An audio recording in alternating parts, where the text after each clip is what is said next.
Carla's point of view. Dok, mamamatay na ba ako? Naiiyak kong tanong sa doktor. Hindi na ba ako mabubuhay? Hindi ko na ba mararanasang mabembang, Dok?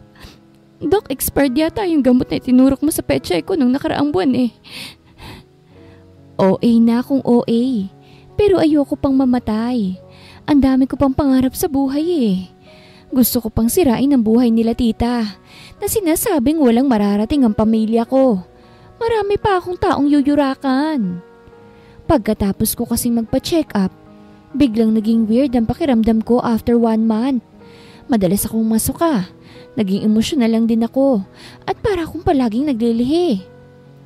Sumagi sa isip ko na buntis ako, kaso naalala kong hindi pa pala ako nabebembang, kaya imposible namang mangyari yun. Miss De Guzman, you're pregnant. Wika ng doktor kaya't napatanga ako. Napakurap-kurap ako. Doktora, huwag kang mag-joke time ng ganyan. Hindi ako nagbibiro. Buntis ka talaga. Saad nito. Paano mangyayari yan, Dok? Virgin pa ako.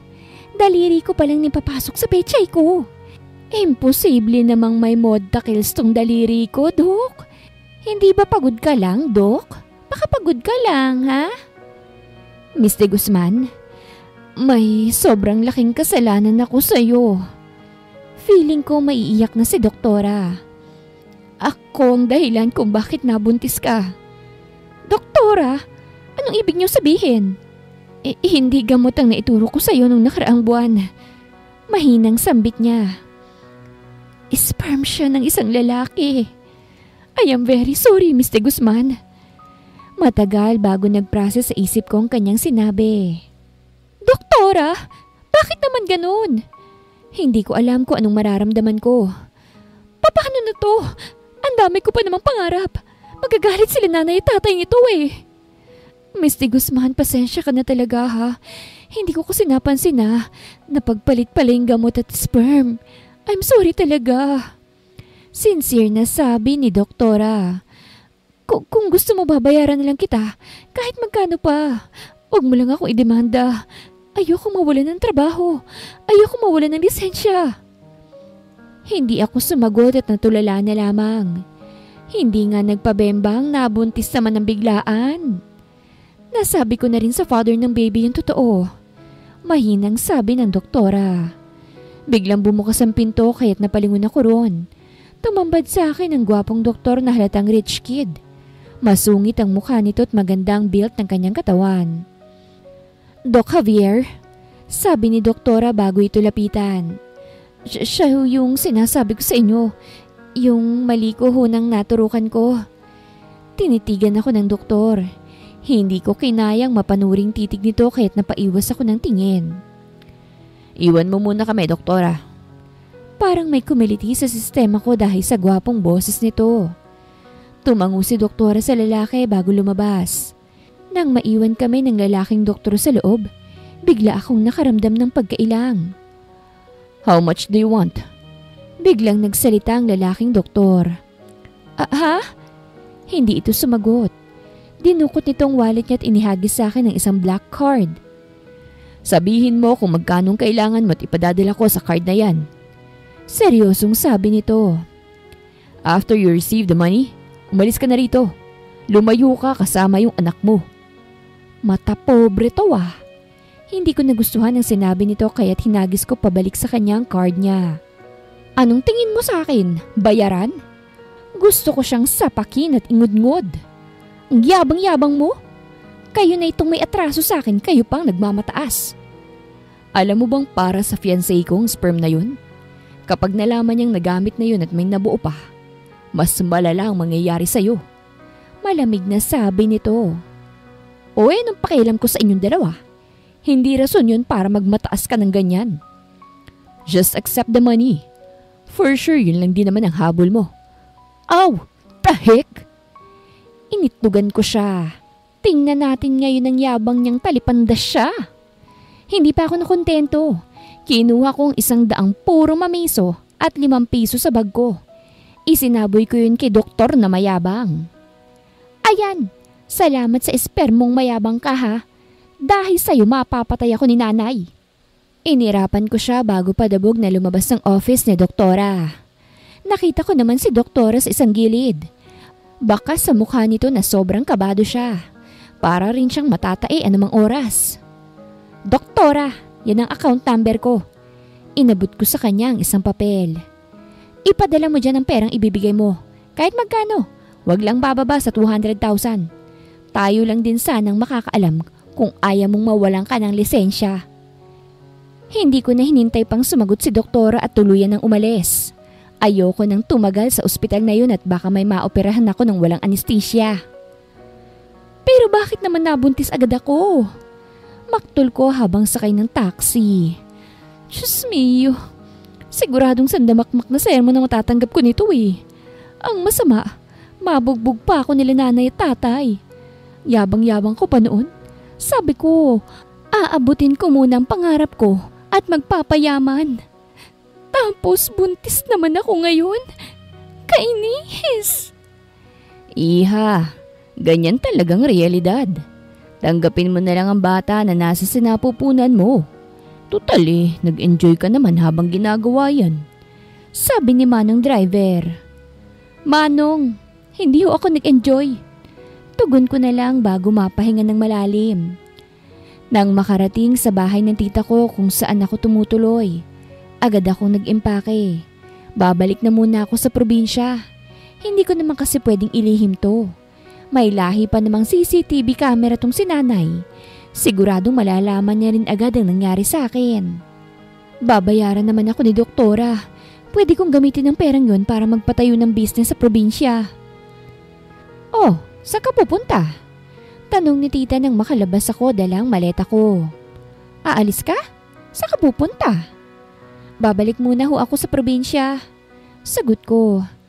Thank you po sa pagpapatuloy sa akin ha. O sige, mag-iingat ka. Basta't kapag babalik ka na, huwag kang mahihiyang magsabi ha. Tumango naman ako. Ikamusta mo na lang ako sa mama mo. Salamat po tita. Ngumiti ako bago tuluyang umalis. Napasapo ako sa sinapupunan ko. Kahit naman hindi kita ginusto, hindi kita ipalalaglag. Aalagaan pa rin kita at magiging tropa tayong dalawa. Natawa na lamang ako't napailing-iling. Halos 12 hours ang naging biyahe ko pauwi ng probinsya. Napatagal ang biyahe ko dahil ilang beses nasiraan ng bus. Mas marami pang stopover namin. Day! Masayang salubong sa akin ni nanay nang makita ko. Day, bakit nauwi ka? Nanay, sa loob na ho tayo mag-usap. Tugon ko. Tumango si nanay bago ako igiya papasok ng bahay. Nadatnan ko sa loob si tatay na inaayos ang electric fan namin. Eto na naman siya sa sakit niya. Maayos naman yung electric fan, babaklasin niya pa. Iba talaga kapag sirani ko. Andiyan ka pala. Nakangiting sabi niya. Oy, bakit napauwi ka? Siguro buntis siya. Sabi ni Kenneth, bunso kong kapatid na lalaki. Manahimik ka Kenneth ha. Iahampas ko sa itong electric pan. Banta sa kanya ni tatay. Napatahimik naman ang mukong kong kapatid. Pero tatay, tama ho si Kenneth. Mahinang sabi ko kaya't natigilan sila. Buntis ho ako. Buntis ka? Napaigtad ako sa galit na boses ni tatay. Sino nga man yan ha? Umiling naman ako. Hindi ko ho kilala eh. Mas mabuti nang iyon ang sabihin ko para walang problema. Sigurado kasi akong hahanapin nila nanay ang ama ni baby kapag sinabi ko ang pangalan nito. Well, hindi ko rin naman alam ang pangalan ng mayabang na doktor. Nagpabuntis ka sa hindi mo kilala? Akala ko ba nandun ka para magtrabaho? Napakagat na lamang ako sa ibabang labi ko. Naiiyak ako dahil sobrang disappointed sila sa akin. Kay, ang sabi mo, iaahon mo kami sa hirap. Alam mo namang walang-wala tayo, nagpabuntis ka pa. Sorry ho. Malakas na nagmura si tatay at ibinalibag ang mga tools niya sa gawi ko. Napaiyak naman ako dahil sa takot. Mabait si tatay at mapagmahal, pero iba siya kung magalit. Kung alam ko lang na ganito, hindi na sana kita hinayaang lumuwas. Galit na sabi ni tatay. Sorry. May magagawa pa ba yung sorry mo ha? Hinaklit ni tatay ang braso ko at napangiwi ako dahil sa sakit noon. Mukhang natauhan naman si tatay nang makitang reaksyon ko dahil unti-unti niya akong binitawan. I am the father. Lahat kami napalingon sa nagsalita. Ganun na lamang ang panlalaki ng mga mata ko nang makita ko yung mayabang na doktor. Anong ginagawa mo rito? Gulat kong tanong. Hindi pa siya nakasasagot. Lumipad na ang kamao ni tatay sa kanyang mukha. Bumagsak siya sa sahig. Pero hindi pa rin nakontento si tatay. Sa takot kong makapatay siya, nilapitan ko si tatay para awatin. Tay! Tama na ho! Malakas akong itinulak ni tatay, dahilan para bumagsak ako. Napatigil naman siya dahil doon. Si Kenneth naman ay tinulungan ako. Ikaw! Pakakasalan mo si Kai bukas! Sabi ni tatay habang nakaduro sa lalaki.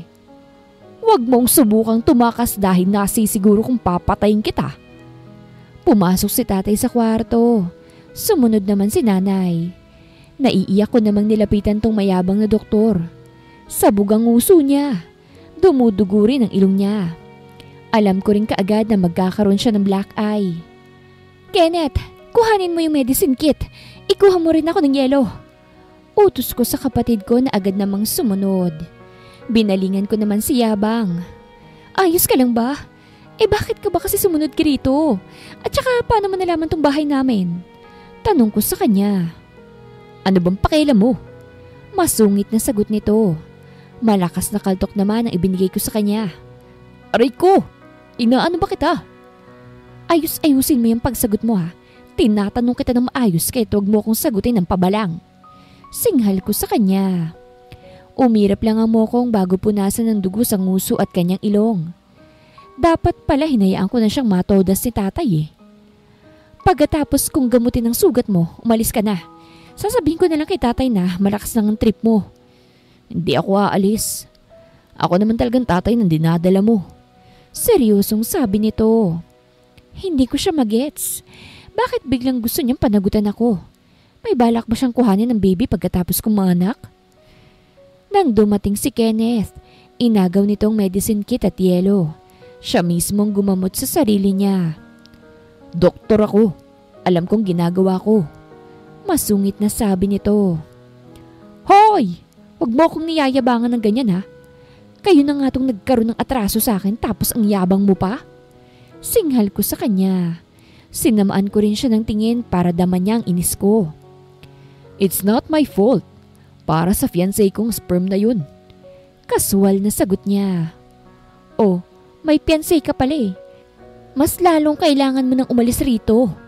Baka lumabas pang maging kabit ako. Saad ko. Bumalik ka ron sa fiancé mo. Doon ka manggulo. I don't care about my fiancé. Parents ko lang naman na may gustong pakasalan ko siya. Tugon nito. Ayokong may nangyayaring interaction sa amin. Kaya nakiusap na lang siyang ituturok sa kanyang sperm ko. Hindi ko naman expected na sa'yo mapupuntang bata. Wala akong pakialam. Pambabara ko sa kanya. Siya lang ang masungit na madaldal. Sobra ring nakakairitang ugali niya. Bigla ko siyang gustong tadyakan sa tagiliran. Akin na nga, tutulungan na kitang attitude ka. Aagawin ko sana yung bulak pero lumayo siya. Ang arte mo, di ka naman pogi. At bakit? Maganda ka ba? Abat, doktor ako. Kaya't hindi ko pwedeng ipagkatiwala ang sugat ko sa'yo. Lintik ka? Oo na, doktor ka na. Padabog akong tumayo. Pagkatapos mo dyan, lumayas-layas ka na rito ha. Di ko kailangan ng mayabang na kagaya mo. Binato ko siya ng unan bago ako dumiretso sa kwarto ko. Peste! Masarap at gwapo nga. Sobrang pangat naman ng ugali. Ang sira-ulong mayabang, hindi umalis. Ang ending ikinasal tuloy kaming dalawa. Pangarap ko namang makasal sa magandang lahi. Pero yung maganda rin sana yung pag-uugali. Ayoko sa lintik na mayabang na si Cinco. Ngayon ko lang nalaman ang pangalan niya. Ano? Matutulog ka ng ganyan? Nakatopless si Cinco at boxer shorts ang suot. What do you expect? Mag-hoodie at pajamas ako? Tumaas ang isang kilay nito. Wala kayong aircon at mainit pa. Besides, hindi kita gagapangin ano? Baka ikaw pa nga gumapang sa akin. Ang kapal na mukha mo! Ang kapal ng kilay mo! Mas lalong sumama ang tingin ko sa kanya. Hindi ako pinansin niya Cinco at nahiga na lamang. No choice naman ako kung hindi ang humiga na lamang din. Nagharang ako ng unan sa pagitan namin para mas komportableng matulog. Maya-maya nga lamang ay nakatulog na ako. Nagising ako ng bandang 2:00 ng madaling araw. Nagugutom ako at gusto kong kumain ng balot. Ang bilihan pa naman ng balot ay doon sa labasan pa. 15 minutes walk, ganun. Sinilip ko si Cinco at mahimbing ang tulog nito. Ayoko rin naman siyang utusan at siguradong magrereklamo lang siya. Kumuha ako ng pera at maingat na lumabas ng kwarto. Ako na lang ang bibili. Kabisado ko naman ang lugar namin. Ay tuko! Ay bakulaw! Nagkagulatan pa kami ng kapatid kong halatang hindi pa natutulog. May puti pang nakadikit sa mukha nito. Pintura yata yun? Ano ba yung itsura mo? Mukha kang multo. Mahinang singhal ko sa kanya. At saka bakit gising ka pa? Maagang pasok mo ah. Wala kaming pasok. Tinanggal niya yung nasa mukha niya. Itong nasa mukha ko ay mask. Skincare siya. Palibasa ayaw mong gumamit kaya dry ang mukha mo. Inirapan ko lang siya. Oh, bakit gising ka pa? Bawal magpuyat ang mga buntis ah. Sabi nito. Bibili ako ng balot. Mahinang sagot ko. Gising ka na rin naman samahan mo ko. Food trip tayo dun sa labasan. Libre mo ko? Tumango na lang ako.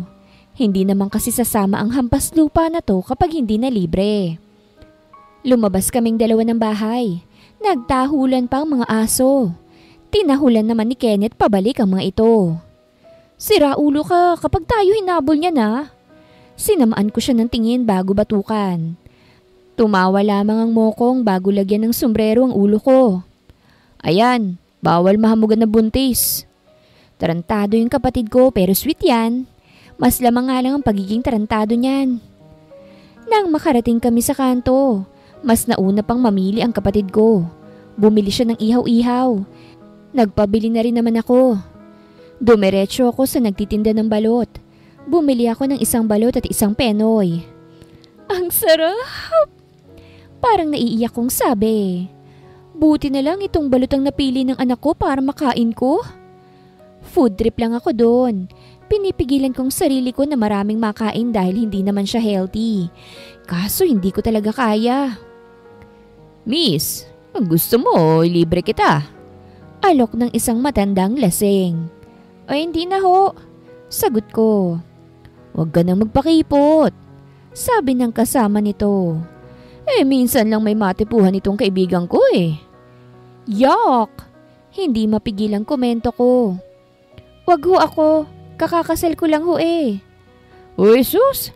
Luma na yan. It's already 2 a.m. and you're still outside? Napalingon kami ni Kenneth sa nagsalita. Lintik, si Sungit. Buntis ka. Hindi mo ba naiisip yun? Hindi naman ako nakasagot. Lumapit sa akin si Cinco at hinawakan ng kamay ko bago ko mahinang hilahin. Tumingin ako kay Kenneth para humingi ng tulong pero deadma lang ang bugok at binagalan lang ang lakad niya. Alam mo bang delikado nang lumabas? Ayan, nanenermon siya habang naglalakad kami. Paano kung may nangyari ha? Buntis ka. Nagugutom ako Nakasimangot kong sabi. Isipin mo yung bata, wag yung gutom mo. Natigilan naman ako dahil sa sinabi nito. Sa tingin mo ba nagugutom ako dahil gusto ko lang? Huminto ako sa paglalakad at tinanggal ang pagkakahawak niya sa akin. Ang baby mo ang may gustong kumain ako. Kung hindi kayo nagkamali, o di sana wala kang iniintindi ngayon. I'm sorry. Mahinang sabi nito. Ang sarap sa ears ng sorry niya. Pero hindi pa rin ako magpapadala sa ganun niya. Galit ako. Dapat ginising mo ko para nasamahan kita. Mahinang sabi nito bago umiwas ng tingin. I'm just worried. Ayoko kitang gisingin dahil ganyan ang ugali mo. Baka mamaya mag-isip ka pa ng kung ano-ano.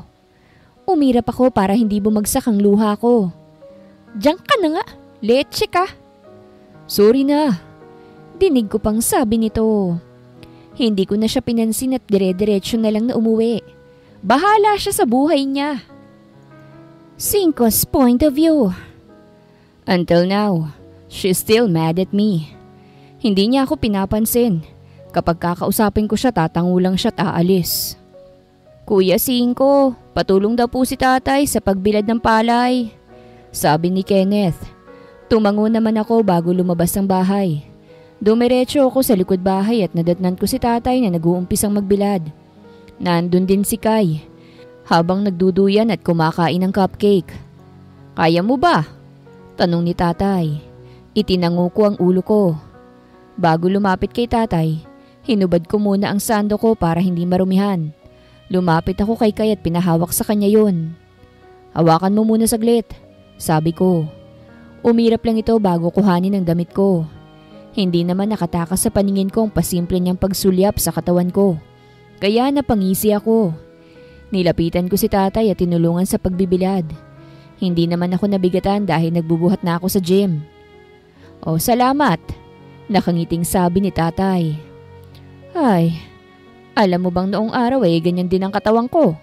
Kaya patay na patay sa akin si nanay mo Magkasundo na kaming dalawa. Istrikto sila ni nanay pero pareho namang mabait. Oo nga pala, hindi pa ba kayo bati ni Kai? Tumango naman ako. Daanin mo sa lambing at matinding suyuan. Mataas kasi ang pride ng pandak na yun. Isa pa intindihin mo rin siya dahil buntis siya. Aba kapag sinaktan mo yan, hindi ka na makakabalik ng buhay sa Manila. Napanguso naman ako bago itango ang ulo ko. O siya, pasok muna ako sa loob. Suyuin mo muna yung asawa mo. Tinapik ni tatay ang balikat ko bago siya pumasok sa loob ng bahay. Grabe, ang gwapo ng asawa ni Kai. Napalingon ako sa mga tao sa kalsada na nakasilip sa akin. Mababa lang kasi ang bakod nila Kai kaya't makikita pa rin kahit nasa loob ka ng bakuran. Balita ko nga doktor yan. Paano kaya naakit ni Kai ang asawa niya, no? Dinig kong sabi ng isang ginang. Kawawang lalaki. Pumatol lang sa babaeng walang narating. Sabi pa ng isang ginang. Tinaasan ko naman ng isang kilay ang nagsabi ng ganung bagay. Stop insulting my wife, you old hag. Inirapan ko siya bago lapitan si Kai. Ayan, gustong-gustong binabalandrang katawan niya para pagkaguluhan siya ng mga babae. Sabi ni Kai bago ko irapan. Are you jealous? Ngumisi ako sa kanya. Don't worry, matitingnan lang naman nila ang katawan ko at hindi matitikman. Anong jealous ka dyan? Hindi ka lang mayabang, masyado ring mataas ang tingin mo sa sarili mo. Tumayo ito. Diyan ka na ngang impokrito ka? Hindi ko siya hinayaang makaalis. Hinawakan ko ang kamay niya at naupo ako sa duyan. Iniupo ko siya sa kandungan ko at niyakap sa bewang. Bitawan mo nga ako! Mahinang sabi nito. Ang asim-asim mo tapos didikit ka sa akin. Huwag ka nang magalit. Malambing kong sabi sa kanya. Hindi mabuti para sa baby kapag lagi kang galit. Magbati na tayong dalawa. This is my first time doing this. Hindi ko ugaling manuyo o humingi ng tawad. Pero pagdating kay Kai, tumitiklop ako. Nagagawa ko mga bagay na hindi ko ginagawa. Wala naman talaga akong balak na panagutan siya. Kaso may nag-udyok sa akin. Hanggang sa namalayan ko na lang na nakasunod na ako sa kanya. Ayokong pumayag sa kasal sa fiancé ko. Pero pagdating kay Kai, pumayag agad ako. I felt weird. Hindi ko na alam ang nangyayari sa akin. Kasalanan mo kasi. Masyadong masama ang ugali mo. Walang prenong saan niya. Sobrang straightforward mo rin at walang limitation ang words mo. Wala ka rin pakialam kung may nasasaktan kang tao. Basta, Sobrang yabang mo't nakakainis ka. Ganyan kasi ako pinalaki ng parents ko. Sagot ko. Sa sobrang busy nila, hindi ko alam kung anong tamang manners. Walang nagturo sa akin dahil lahat ng napapalapit sa akin ay pinapalayo nila. They don't want me to be happy. Ang gusto nila, sila lang ang masaya. In short, masamang ugali ng parents mo ang na-adapt mo. Napailing siya. Siguro pinadala ako ni Lord para maging mabuting tao ka. You're not even a good person. Walang prenong saad ko. Anong hindi good person? Kailan ako naging masama sa'yo, ha? When you hit my dick. Naalala ko naman ang sakit na dinanas ko. Pakiramdam ko katapusan ko na noong mga oras na yun. Kasalanan mo naman yun. Ginawa mo kasi akong bayaran eh. Fine. It's all my fault now. Pagsuko ko. Wala rin naman akong laban sa kanya eh. Ayan. Dapat matuto kang tumanggap ng pagkakamali mo. Tumango na lamang ako bago sumandal sa duyan. Napahiga na rin si Kai sa ibabaw ko. Sinigurado ko naman na hindi siya mangangawit. Tahimik lang kami doon na paduyan-duyan hanggang sa pareho nga kaming makatulog. Nagising lang kami pareho dahil sa isang boses na matinis. Tunog na nenermo nito. Nakakapiko ng boses niya. Ayan! Kung pinasama niyo yang si Kai kay Goreng doon sa ibang bansa, o edi sana mas nakatulong pa siya at hindi basta-bastang nabuntes na kung sino. Bumangon kami ni Kai at nagtungo sa loob ng bahay. Isang matabang panda kang talak ng talak. She looks like a panda. Pwede ba, Matilda? Umalis ka na rito. Sita sa kanya ni tatay. Abay, wala naman kaming utang sa'yo. Wala ka na rin karapatang magtatalak dyan. Aba kuya, ako na nga nagmamalasakit, ganyan ka pa? Kaya ganyan ang mga anak mo eh. Kaya wala rin silang marating dahil sinusunod mo sa yapak mo. Galit na sabi ng panda. Gusto mong tadyakan kitang palabas ng pamamahay ko? Umalis ka na nga rito, Matilda. Galit na sabi ni tatay. Magiging punggok ka lalo kapag natadyakan ka ni tatay. Sabat ni Kai kaya't napalingon sa amin ng babaeng panda. Oh, nandito na pala ang babaeng nagpabuntes sa kung sino. Bigla itong napalingon sa akin. Ikaw ba ang asawa niya? Abay, gwapo ka. Paano kang nakuha nitong pamangkin kong walang maipagmamalaki? Tinutukan ko ho ng kutsilyo. Sagot ni Kai. Pero wala namang magagawang itsura kung wala ring silbi. Sabi pa ni Panda. Pero kung gusto mong mapakinabangan ang itsura mo, asawahin mong anak ko. Ako nang bahala sa'yo. Is she insane? I don't need a new wife. Walang emosyong tugon ko. Mas pipiliin mo si Kai? Anong magiging buhay niyo niyan? Kawawa ka lang sa kanya. Sabi nito. Paano ako magiging kawawa kung may sarili akong pera? Tinaasan ko siya ng isang kilay. Kung tutuusin kaya kitang bilhin eh. Abat, mayabang ka ha? Sino ka ba, ha? Punggok na mabaho pang hininga. 5 Javier, the heir of Javier Empire. Licensed doctor sa Arvanel Hospital. May sariling bahay at mga sasakyan. May sariling isla, eroplano at yacht. Bumakas naman ng gulat sa mukha nito. I'm married and soon to be a father. Anything else you wanna know? Mabilis naman tong umiling bago nagmamadaling umalis.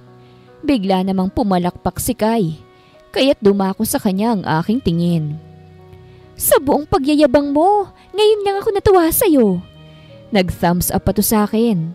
Ang astig mo dun ah, napatiklop mo bigla yung tita kong punggok na mataas ang tingin sa sarili niya.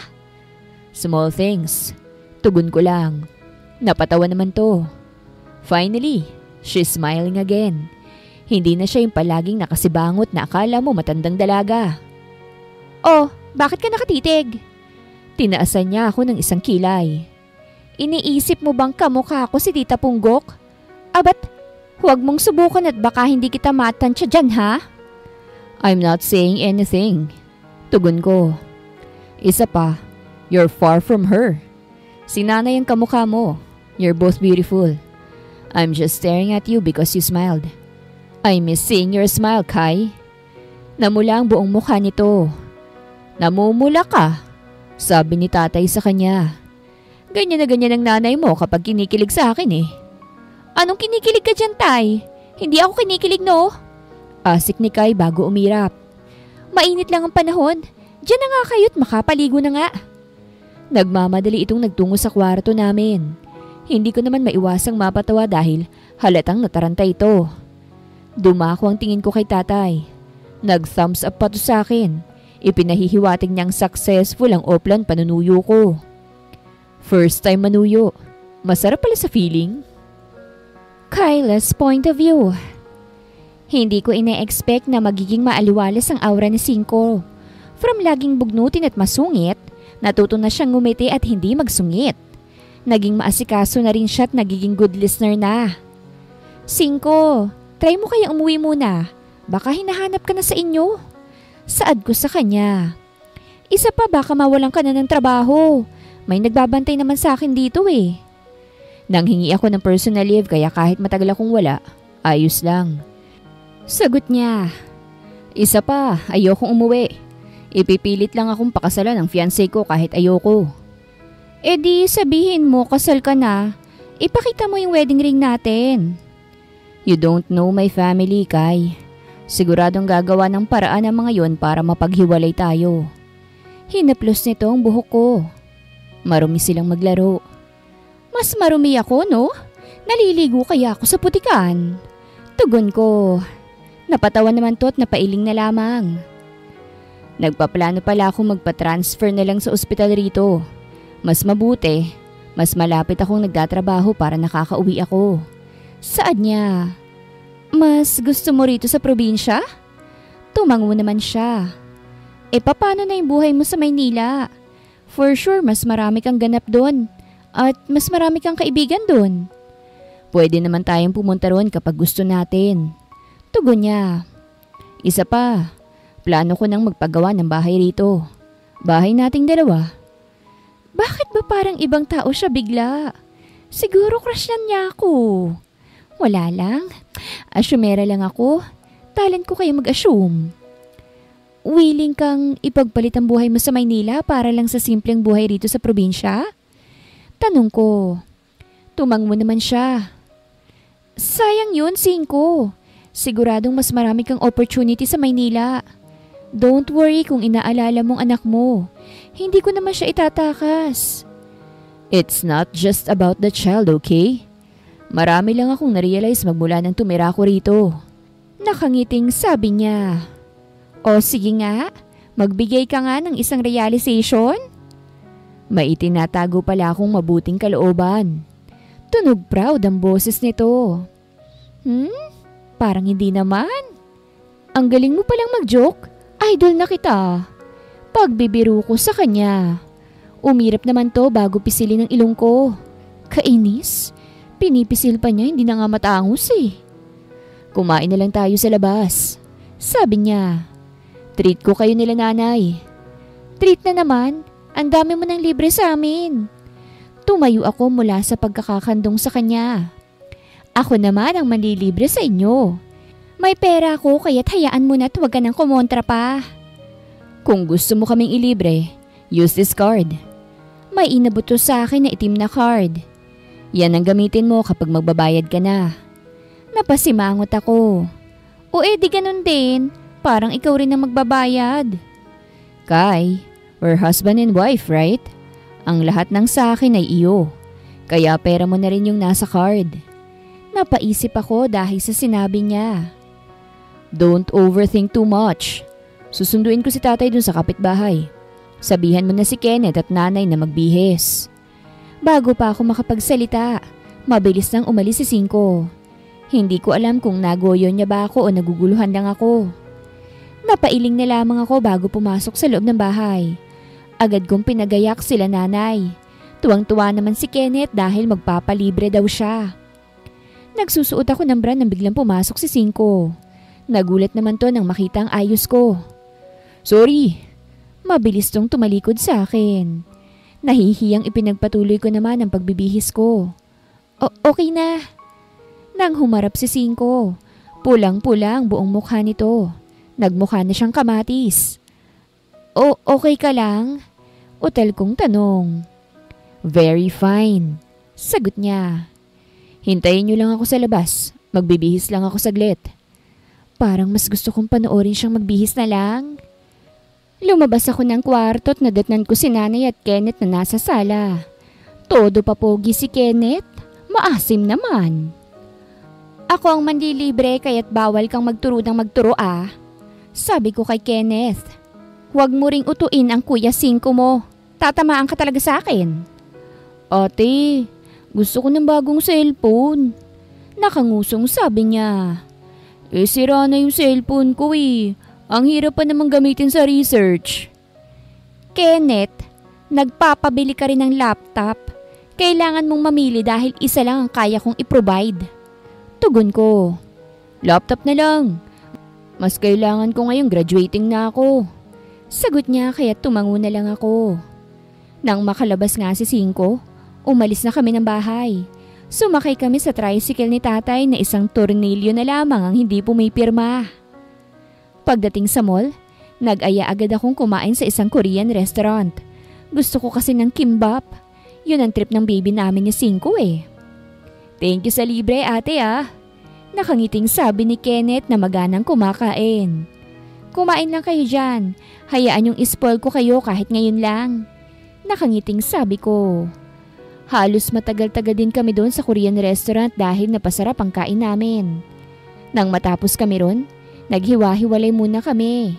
Binigyan ko ng pera sila nanay para mag-enjoy sila ni tatay. Yung ibinigay ko sa kanila, kinuha ko mismo sa akin at hindi galing sa ibinigay na card ni Cinco.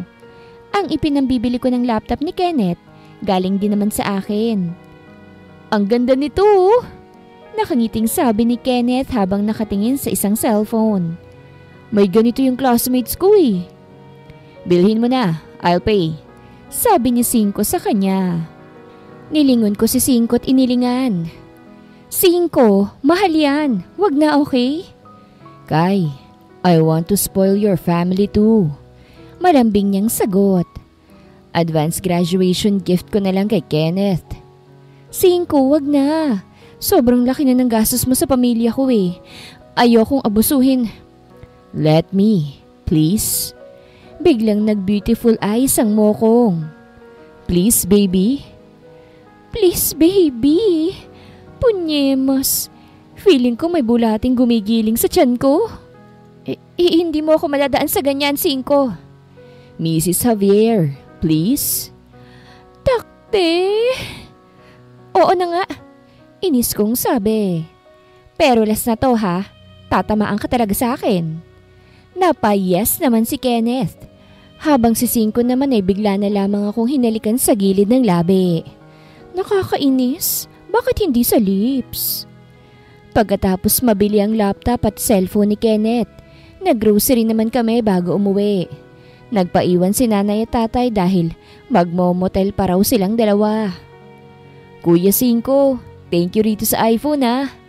Masayang sabi ni Kenneth. Dahil dyan, lahat ng gusto ni ate susundin ko na. Ako na rin bahala sa pamangkin ko kapag may date kayong dalawa. No worries, Kenneth. Mag-aral ka lang ng mabuti. Sagot ni Cinco bago tapikin ang kanyang balikat. Tutal, nasabi mo nang gagawin mo lahat ng gusto ko. Ikaw nang bahalang mag-ayos ng grocery. Sabi ko bago mag-unat. Doon ako sa kwarto dahil gusto ko nang ihiga tong sexy kong likod. Nagpakyut ako sa kapatid ko bago dumiretso sa kwarto ko. Sumunod naman sa akin si Cinco. Are you tired? Malambing na tanong nito bago ko hilahin pahiga sa kama. Hindi naman gaano, tugon ko. Pero nangangawit ang bandang balakang ko. Bahagya akong napaigtad nang yakapin ako nito. Ipinatong niya ang palad niya sa ibabaw ng sinapupunan ko at hinaplos yun ng marahan. Lumalaki ng anak natin. Halos pabulong na sambit nito. I'm so excited to see her. Or him. Akala ko ba ayaw mo sa kanya? Mahinang tanong ko. That was past. Tugon niya. Ngayon, gusto ko na siyang makita at maalagaan. Gusto ko nang maalagaan kayong dalawa. Bakit pati ako gusto mong alagaan? Because you're my wife. My very beautiful wife. Nang uto pa. Pabiro ko siyang inirapan. Kapag nanganak ako, mas gusto ko ang CS. Aba, mahirap manganak nang hindi ka pa nabebembang ano? For sure, grabing sakit nun. Magpahinga ka na muna. Bulong sa akin ni Cinco. Babantayan ko kayo ng anak natin. Tumango naman ako bago pumikit. Makakatulog na ako pero napadilat ako nang may dumampi na malambot na bagay sa aking labi. Hinalikan ako ni Cinco. Sorry, nadala lang. Namumulang mukhang saad nito bago umiwas ng tingin. Ngumiti naman ako bago hilahin ang damit niya at pagtagpuin ang labi naming dalawa. Doon na lumabas ang panggigigil ni Cinco. Para siyang tilapia kumakalaplap sa akin. Matutulog na ako. Saad ko nang humiwalay kaming dalawa sa halikan. Matulog ka na lang din. Sumiksik na ako sa kanya. Ngunit maya-maya lamang ay napaigdad ako nang maramdaman kong may matigas na bagay ang tumatama sa bandang puson ko. Cinco. I know. Pagputol nito sa sasabihin ko. Huwag mo nang pansinin. Matulog ka na lang. Pero masakit yan sa puson. I can handle it. Sagot niya. Sleep now, baby. Napanguso na lamang ako bago tumango at sumubsob sa kanyang dibdib. Sayang. Mamasahihin ko sana para kumalma. Kaso mukhang ayaw niya. Bahala siya. Siya rin ang masasaktan. Cinco's point of view. Dahil sa mga nararanasan ko dito sa probinsya, mas lalong gusto kong magsettle na lang dito. Ayoko nang bumalik sa magulong syudad. Gusto ko na lang na tahimik kaming namumuhay ni Kai sa lugar na ito, kasama ang mga magiging anak namin. Sigurado ka nang lilipat ka? Tanong ng kaibigan kong si Denzel. Yes, sagot ko. Pumunta siya rito sa probinsya para ayusin ang pag-transfer ko sa ospital rito. Siya kasi may-ari ng ospital na pinagtatrabahuhan ko sa Maynila. Nag-insist siya na siya na mag-aayos ng mga papel ko. Nakakagulat ang pagiging ganyan mo, men. Hindi makapaniwalang sabi nito. Parang kailan lang, nagraran ka lang tungkol sa fiancé mo kuno. Tapos nagugulat na lang ako, kasal ka na? Hindi mo rin maiintindihan, Denzel. Noong makita ko siya at malaman na buntis, parang may saya sa isang parte ng puso ko. Sagot ko. Ang aliwalisan ng aura mo ngayon ah. You changed a lot, Cinco. I'm happy. She changed me. Nakangiting tugon ko. Gusto mo bang makilala siya? Tara, sama ka sa bahay. Tumango naman siya. Lumabas kami sa cafe kung saan kami nagkita at sumakay sa isang tricycle. Halos 20 minutos lamang ay binyahin namin bago kami makarating sa bahay. Paano pala kapag nalaman ng parents mo to? Tanong nito habang naglalakad kami. Napatigil naman ako sa paglalakad nang makitang isang pamilyar na sasakyan na kulay puti. They already knew. Halos pabulong kong sagot. Mabilis akong dumiretso sa bahay. Nando na nga ang mga magulang ko. Kasama nila si Ann. Fiancé ko dapat. Kaharap nila ang pamilya ng asawa ko. Nandito ka na pala, Cinco. Seryosong sabi ni nanay. Tumango naman ako bago lumapit sa kanila ni tatay at nagmano. Sunod ko namang nilapitan si Kai at hinalikan. Cinco, bigla kang nawala ah. Napalingon ako kay mommy nang magsalita ito. Denzel said you're on a vacation. Tapos mababalitaan kung kasal ka na at magkakaroon ng anak? Yeah. Walang ganang sagot ko bago maupo sa tabi ni Kai. I'm married with Kai and soon we will have a baby. Alam mo bang ginagawa mo, Cinco? May fiancé ka pero nagpakasal ka sa iba. Galit na sabi ni Daddy. Hindi naman ako nagsalita at tahimik lamang. Well, nakausap na namin ang pamilya ni Kai. Maghihiwalay kayo ni Kai at kay Ann ka magpapakasal. Seryosong sabi ni Mommy. Walang divorce sa Pinas. Nakangising sagot ko. Umalis na lang kayo at huwag kaming guluhin. Masaya na ako sa buhay ko rito. Cinco! Galit na sabi ni Mommy. Ilang taon akong sunod-sunuran sa inyo. Kaya sana ako naman ang pagbigyan nyo. Seryosong saad ko. If you can't accept my wife and my child, just leave now and forget about me. May dinukot si Mommy sa bag niya. Isang cheque na may nakasulat na 3 milyon. Napakuyom naman ako ng kamao dahil alam kong gagamitin na naman nila ang magiging matapobre nila. Here, 3 milyon yan. Iwan mo ang anak ko, Kai. Sabi ni Mommy kay Kai. Sasagot na sana ako pero pinigilan ako ni Kai. Napatingin naman ako sa kanya. Pero ang tingin nito ay nakila Mommy. 3 milyon? Tumaas ang isang kilay ni Kai. Ganyan lang bang presyo ni Cinco? Sa sarap at gwapo ni Cinco, 3 milyon lang ibibigay nyo? 5 milyon, sabi naman ni Daddy at naglapag ulit ng tseke. Kinuha naman ni Kai at Nanay ang tseke bago sila tumayo at nagtungo sa kusina. See? Pera lang ang habol nila sa'yo, sabi ni Mommy. Pack your things, Cinco. We'll go home now. Oh my goodness! May nagbuhos ng malamig na tubig sa kanila. Si Nanay at si Kai. What the heck is your problem? Galit na tanong ni Ann. Napangisi naman ako.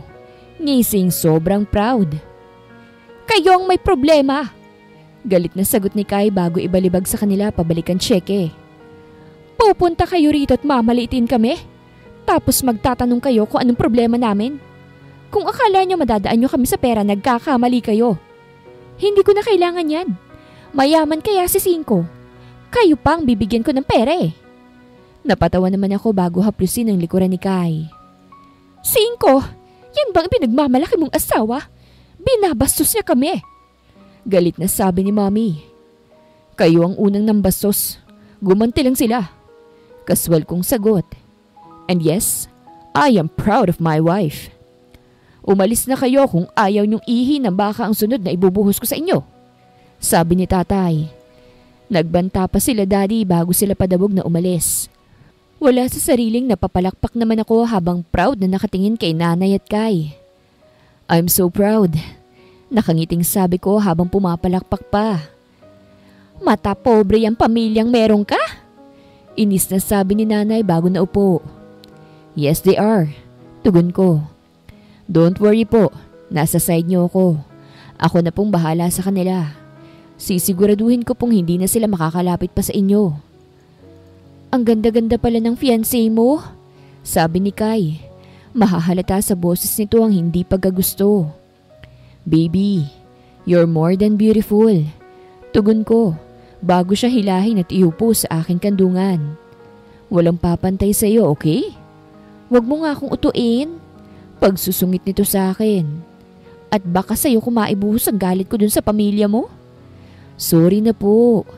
Malambing kong sabi bago siya halikan sa pisngi. Sabay-sabay kaming napalingon sa peking tumikhim. Nakalimutan kong kasama ko pala si Denzel. Oh, Kai, he's Denzel. Nakangiting sabi ko. He's my best friend. Siya rin ang may-ari ng ospital kung saan ako nagtatrabaho. Hi.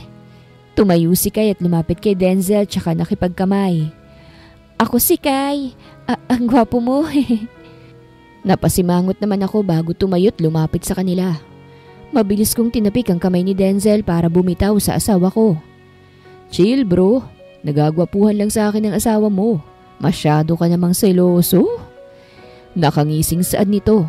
Tunog na nga asar ang kanyang boses. Parang dapat pala hindi na kita pinapunta rito eh. Medyo inis kong sabi. Cinco, behave, sabi ni Kai. Napanguso naman ako't napatahimik na lamang. Natawa naman si Denzel dahil sa naging asta ko. Mamaya na kayo magselusan dyan. Kumain na tayo, sabi ni Nanay. Dumiretso naman kami sa hapagkainan at naupo. Nagsimula kami sa pagkain. Pasulyap-sulyap pa rin ako kay Denzel na inaasikaso ni Kai.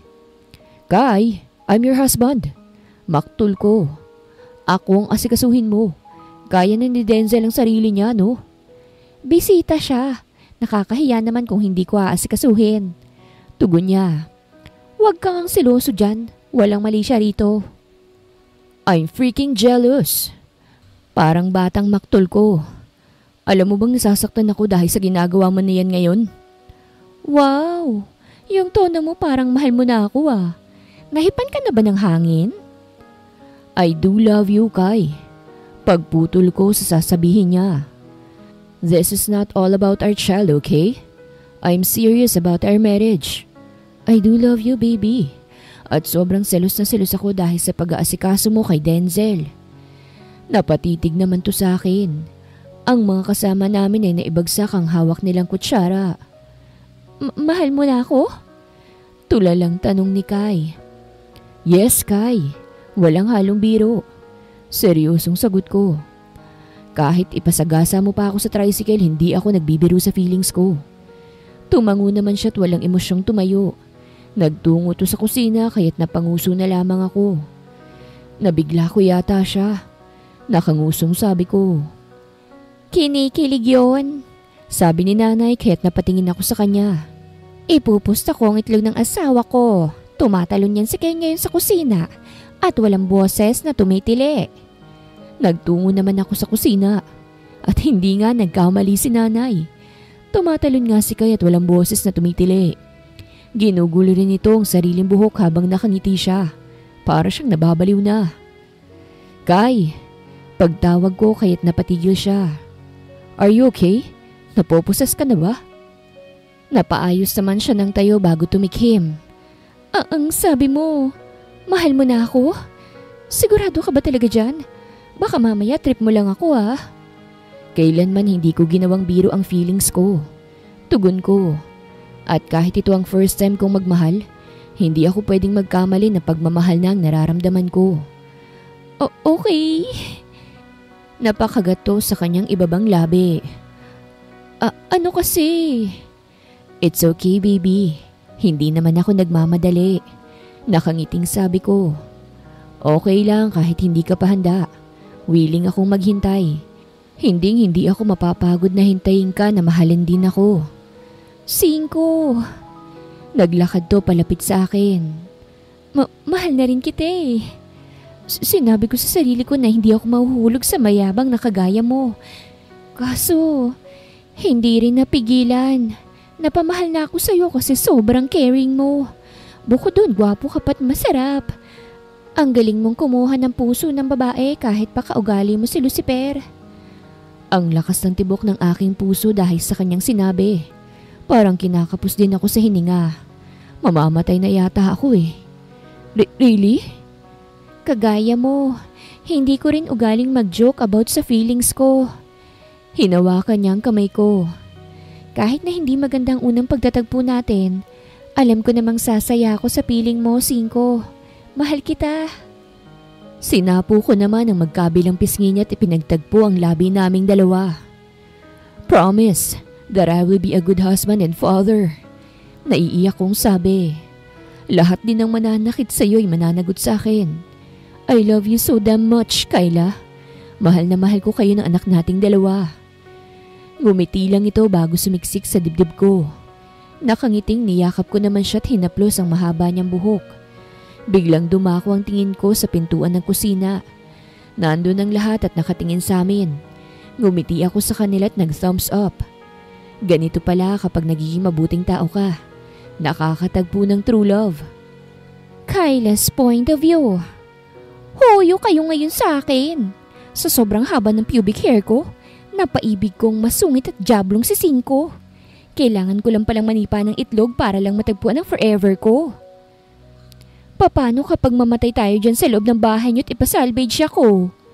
O kong tanong kay 5. Tapos hahampasin ka ng baril sa ulo para mawalan ka ng malay at ala-ala?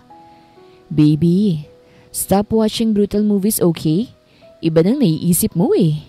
Sabi nito. Walang mangyayaring ganon, okay? Napanguso naman ako bago itango ang aking ulo. Lumuwas kami sa Manila para harapin ang pamilya niyang matapobre. Sa huling pagkakataon, kakausapin ni 5 ang mga ito ng masinsinan. Gusto ko rin naman kasi ng peaceful life with my biyanan. Pero kung ayaw nila, bahala sila sa buhay nila. Hindi ko rin sila tatanggapin. Nang makapasok kami sa bahay ng parents niya, Namangha ako dahil sa sobrang laki nun. Malaki na yung bahay. Ducks pa yung nakatira. What are you doing here with that bitch, Cinco? Ayan na si Ursula. Salubong na naman ang peking kilay ng future biyanan ko. Umaangat na naman. Mom, she's my wife. Madiing sabi ni Cinco sa kanyang ina. Cinco, kung nandito ka lang para makiusap na tanggapin namin ang relasyon ninyo, umalis na lang kayo. Sabi ni Ursula. Kahit na anong mangyari, hindi ko matatanggap ang hampas lupa na yan sa pamamahay ko. Mata pobre talaga. Mom, what's your problem? Ganyan ka na ba ka-addict sa pera para lang makalimutan mong magpakatao?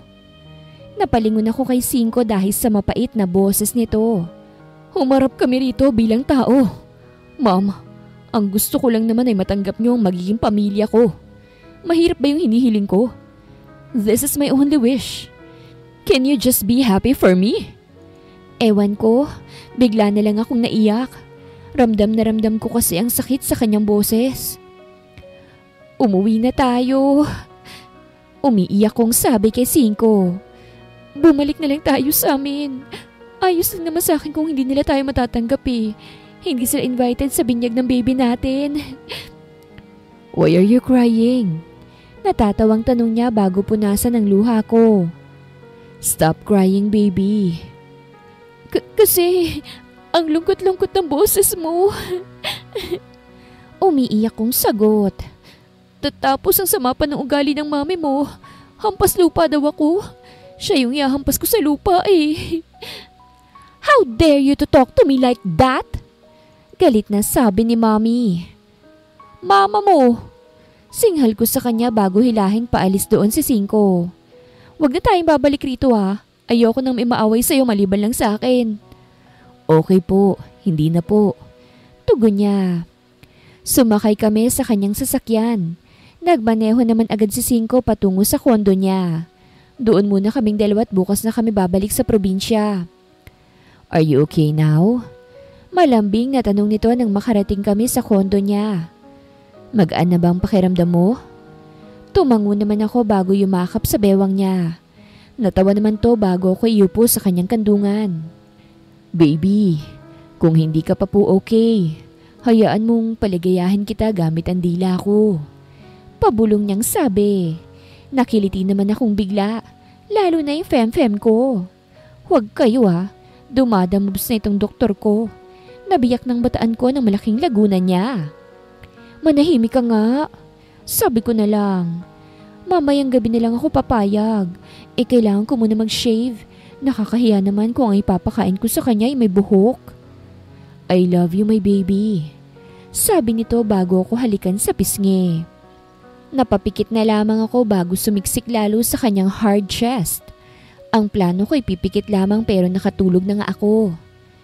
Nagising ako at nasa kama na ako. Wala si Cinco sa kwarto kaya't lumabas ako. Wala rin siya sa sala kaya't dumiretso ako sa kusina. Napakunot noo ko nang may makitang babaeng nakaupo sa counter. Si Cinco naman ay nagluluto't apron lang ang suot sa pang-itaas niya. Sino ka? Sa lubungang kilay na tanong ko sa babae. Ang tono ko, parang hinahamon ng suntukan yung babae. Hello! Nakangiting bati sa akin ng babae. I'm Cassie. Hindi ko siya pinansin at dumiretso na lamang kay Cinco. Hi baby. Nakangiting bati nito bago ko halikan sa labi. What's with that face? Bakit nakasimangot ka? At bakit may babae rito? Kunot noong tanong ko sa kanya. Baby, don't be jealous. Natatawang sagot niya. She's my cousin Cassie. She's here to help me for our upcoming wedding. Medyo nahiya ako sa part na yon. Upcoming wedding? Takang tanong ko kay Cinco. May upcoming wedding tayo? Oh, hindi ko pa ba nasasabi sa'yo? Pinatay nito ang kalan bago ko harapin. Magkakaroon tayo ng second wedding. A big wedding. Hindi mo nasabi sa akin ang tungkol dyan, Mr. Javier. Tinaasan ko siya ng isang kilay. Isa pa, hindi na rin naman kailangan yan. Kontento na ako sa naganap nating kasal. No need na ng engranding kasal. Baby, Gusto ko pa ring bigyan ka ng magandang kasal. Malambing niyang sabi bago hapitin ang bewang ko. Don't worry, magagana pa naman siya paglabas ni baby. Gusto ko kasi na maglalakad din siya sa aisle. Pinaghahandaan ko lang agad para hindi na hassle pa. Mukhang in love ka talaga, ha? Nagsalita si Cassie kaya't napalingon kami sa kanya. Alam mo, Kai, it's my first time to see him like that. Dati, nasasaksihan ko lang yan na manigaw na mga babaeng kinukulit siya. But look at him now. Nauulol na sa isang babae. Nadaan sa gayuma. Pagbibiro ko kaya't napatawa siya. Iniwan ko muna nga si Cinco dahil may lulutuin pa siya. Naupo muna ako sa tabi ni Cassie at nakipag-usap sa kanya. Saktong matapos magluto si Cinco, nagpaalam na si Cassie dahil tumatawag na ang asawa niya. Baby, kain ka na po. Nakangiting sabi niya. Ikaw, tanong ko, wala ka bang bala kumain? I'm planning to eat something. Nakangising sagot niya. Nabigla ako nang pumasok siya sa ilalim ng lamesa at pumuesto sa pagitan ng hita ko. Ito na muna ang gusto kong kainin. Nakangising sabi niya. Wag! Nahihiyang sabi ko. Hindi pa ako nakashave eh. Masama kumain na may buhok. Marami yun. Baby, bakit ang balot? Mabuhok din naman ah. Pinaghiwalay nito ang dalawang binti ko. It's okay baby. Hindi marumi yan. Nanginig agad ang mga tuhod ko nang hilahin niya pababa ang pants at ang pangloob ko. Malakas akong napamura nang dumampi sa masaganang pechay ko ang dila ni Cinco. Baby, kain ka na po. Malambing na sabi ni Cinco. Kumain ka dyan habang kumakain ako. Shucks! Makakakain ba ako ng maayos nito? Tumango lamang ako bago nagsimulang kumain. Hindi ko maiwasang muntik nang mabulunan dahil sa sarap na nararamdaman ko. Ito pala ang totoong food trip. Kumakain habang kinakain ka niya. Cinco! Nabitawan ko ng tinidor at napasabunod sa buhok ni Cinco. Cinco! Hindi ako makakain ng maayos. Hindi ito sumagot at nagpatuloy lamang sa kanyang ginagawa. Maya-maya nga lamang ay hindi ko na napigilan ng sensasyon at nanginig na ang aking mga tuhod. Hingal na hingal akong napasandal sa upuan.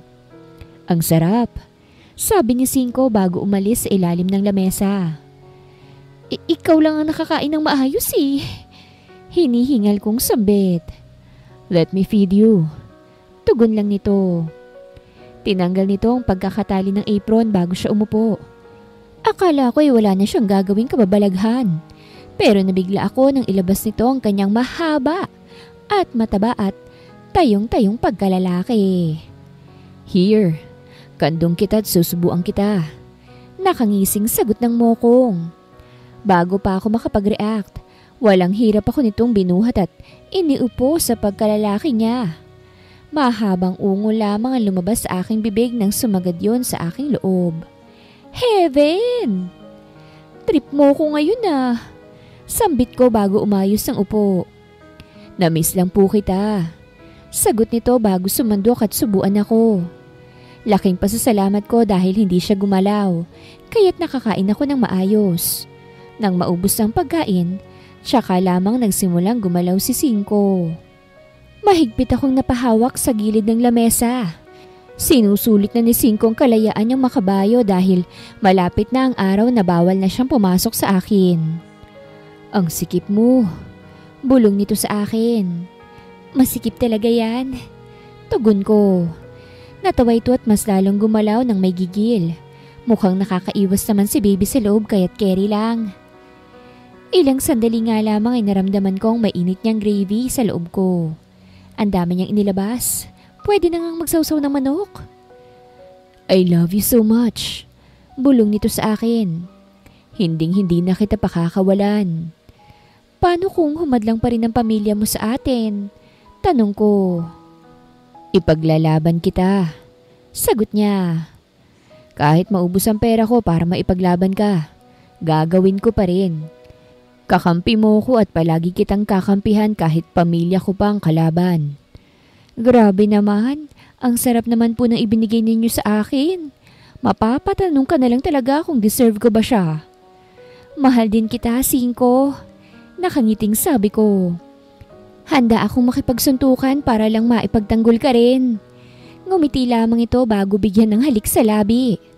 Siyempre, sabi kitong asawa ko't hindi lang ang halik ang nangyari. Mainggit na lang kayo dyan. Cinco's point of view.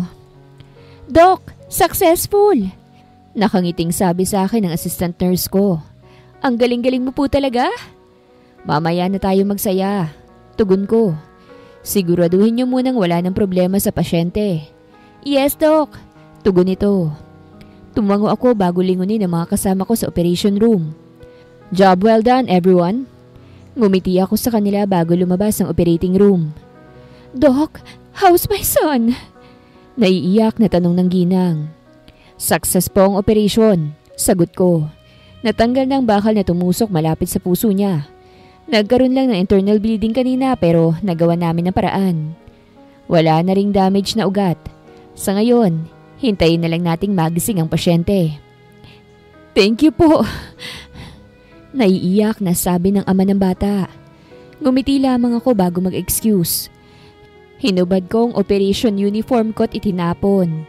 Umupo ako sa isang upuan at hinilot ang aking leeg. 8:00 na pala ng gabi. Bulong ko at mabilis na tumayo. Kailangan ko na umuwi at may mga naghihintay pa sa akin sa bahay. Out ka na, Doc? Tanong sa akin ang security guard. Yes, sir. Tugon ko. Ingat po kayo sa pag-uwi Kayo rin po. Ngumiti ako bago dumiretso sa parking. Sumakay agad ako sa kotse ko't agad tong minaneho pa uwi. Siyempre, bago dumiretso sa bahay, dumaan muna ako sa bilihan ng Japanese cake para pasalubong sa mga naghihintay sa akin. Papasok pa lang ng gitang kotse ko. Natanaw ko na agad ang 2 bulilit at isang magandang buntis sa terrace ng bahay. Pakiramdam ko na walang pagod ko dahil sa magaganda nilang ngiti. Daddy! Masayang sabi ng 2 bulilit at tumakbong papalapit sa akin. My babies! Binuhat ko sila at parehong hinalikan sa pisngi. How's your day, Masaya po! Nakangiting sagot ni Sian. Nagplay po kami ni Sian. Sagot naman ni Sia. Ang naging panganay namin ni Kai ay kambal, si Sia at Sian. 5 taong gulang na sila at parehong bibo. Kawangis din namin silang 2 ni Kai. Hindi niyo ba pinasakit ang ulo ng mami niyo? Tanong ko bago tumingin sa maganda kong asawa. Naging doktor nga po kami ni mami Sagot ni Sian. Kahit po tanungin niyo po si mami. Hindi naman sila nagpasaway sa akin. Nakangiting sabi ni Kai. Doon lang sila sa Tito Kenneth nila. Hala, patient po pala namin si Tito. Sabi ni Sia. Daddy, baba mo po kami, kailangan po namin i-check si Tito. Agad nagtatakbo ang mga ito patungo sa loob ng bahay nang maibaba ko sila. Kamusta ang work? Nakangiting tanong ni Kai. Maayos lang po, sagot ko. Nakakapagod rin pero nawala ng pagod ko nang makita ko kayo. Lalo ka na. Pakornya na ng pakornya mga banat mo. Pabiro itong umirap bago ako lapitan at halikan. Kumain ka na? Alika sa loob. Nagluto ako ng pork steak kanina. Sasabayan na rin kita dahil nagugutom na naman ako. Okay po. Pumasok kaming 2 sa loob. Nakaalalay ako sa kanya dahil mabigat ang kanyang tiyan. Buntis siya sa magiging bunso namin. Malapit na rin ang due date niya kaya't medyo nakabantay kami. Nadatnan namin sa salang 2 bata at isang lalaking nagmukhang mommy dahil nababalutan ng bandage ang buong katawan. May pink at blue na band-aid rin to. Diyos mio! Anong ginawa niyo sa tito niyo? Sita sa kanila ni Kai. Kabaong na lang ang kulang at pwede nang ibaon yan. Mami, masakit katawan ni tito, kaya't nigagamot namin siya.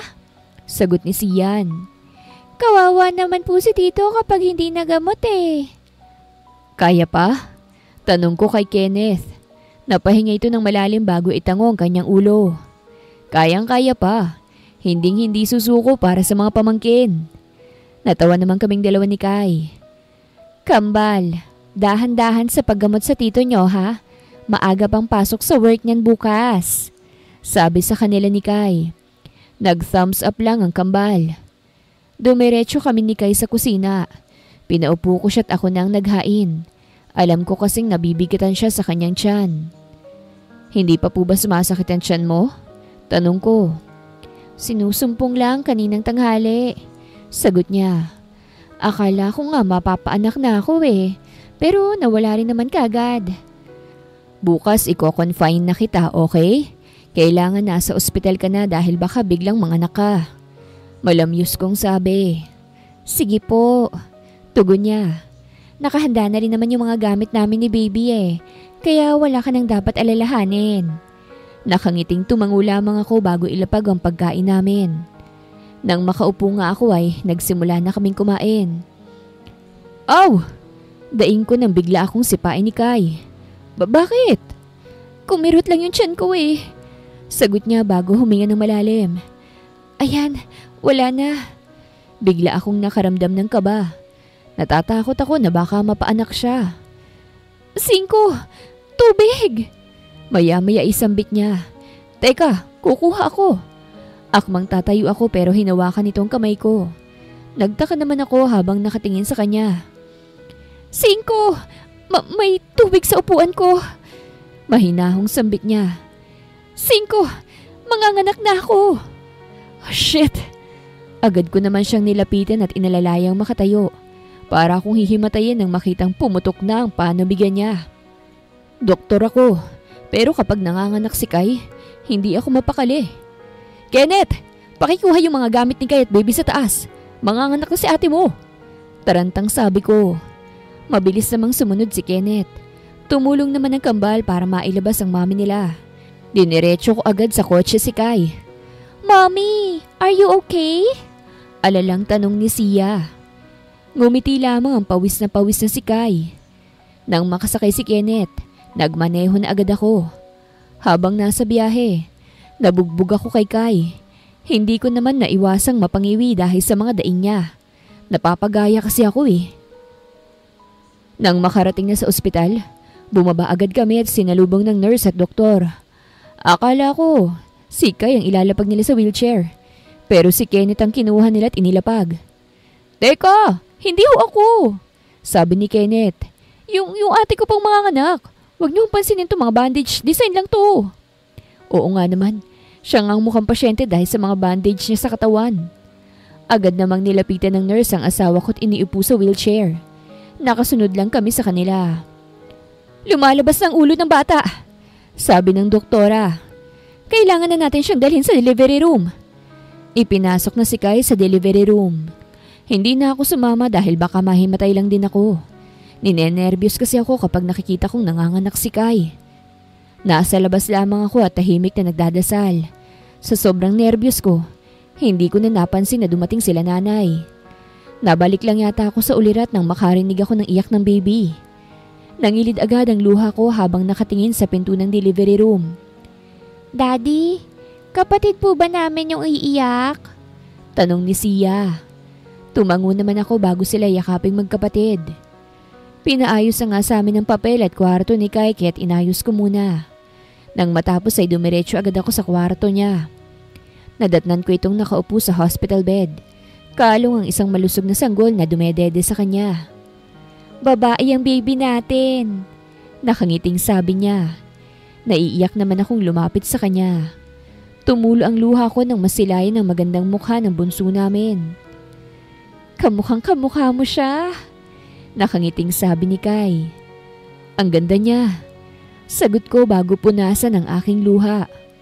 Buhatin mo. Iniabot sa akin ni Kai ang anak namin na agad kong kinuha. Cynthia Kayla ang name niya, kagaya ng gusto mo. Napangiti naman ako. Baby Cynthia. Daddy, ang tiny niya po. Nakangiting sabi ni Sia. Can we carry her po? Tanong naman ni Sian. Hindi po muna kasi super tiny pa niya Sagot ko. Gumawa pa kayo ng marami Sabi ni nanay. Ang gaganda ng lahi nila Natawa naman kaming dalawa ni Kayla. Isinayaw-sayaw ko si Baby Cynthia namin. Ngumingiti-ngiti naman to kaya't ang puso ko'y parang sumasayaw sa tuwa. Ilang sandali lamang ay kinuha nila nanay si Baby Cynthia. Hinayaan ko muna sila't agad nilapitan ng asawa ko. "You're so strong, baby." Nakangiting sabi ko bago hawakan ang kanyang kamay. "Sorry kung hindi ako sumama sa loob ah. Hindi kasi ako kasing lakas mo eh." "Naiintindihan ko." Sagot niya bago haplusin ang pisngi ko. "I love you, Kai." "And I love you more, my husband." Wakas!